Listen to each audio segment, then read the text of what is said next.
ആശുപത്രിയിൽ അഡ്മിറ്റായിരുന്നു. അപ്പം മറ്റൊരു നിവൃത്തിയുമില്ല, മറ്റൊരു ആശ്രയമില്ലാത്ത അവസ്ഥയിലാണ് ഞാൻ ഈ ആലയത്തിലേക്ക് കടന്നു വരുന്നത്. അപ്പോൾ ഞാൻ സാക്ഷ്യത്തിലൊക്കെ കേട്ടിട്ടുണ്ട്, ഉടമ്പടി എടുക്കാൻ തീരുമാനിച്ചപ്പോൾ അല്ലെങ്കിൽ കൃപാസനത്തിൽ വന്ന് പ്രാർത്ഥിക്കാൻ തീരുമാനിച്ചപ്പോൾ തന്നെ അത്ഭുതങ്ങൾ നടന്നിട്ടുണ്ട് എന്ന്. അതുകൊണ്ട് തന്നെ ഞാൻ ഇങ്ങോട്ടുള്ള യാത്രയിലുടനേരം അനിയത്തെ വിളിച്ച് ചോദിക്കുമായിരുന്നു അവന് എങ്ങനെയുണ്ടെന്ന്. എന്നാൽ ഇവിടെ വന്ന് കയറുന്നോടം വരെ പ്രത്യേകിച്ച് ഒരു മാറ്റമൊന്നും ഇവനിൽ ഇല്ലായിരുന്നു. ഞാനിവിടെ വന്ന് ഈ ആലയത്തിലോട്ട് കയറുന്നതിന് തൊട്ട് മുമ്പായി ഒന്നും കൂടി വിളിച്ചു, എന്തെങ്കിലും കുറവുണ്ടോ എന്നറിയാനായിട്ട്. അവൾ പറഞ്ഞു ഒരു മാറ്റവുമില്ല, കണ്ണു തുറക്കുന്നില്ല, കിടന്ന കിടപ്പിൽ കിടക്കുകയാണെന്ന്.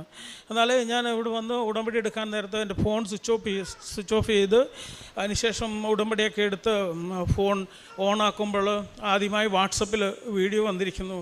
ഇവൻ 3 ദിവസത്തിന് ശേഷം ആദ്യമായി കണ്ണു തുറന്ന് എഴുന്നേറ്റിരുന്ന് ഭക്ഷണം കഴിക്കുന്നതായിട്ട്.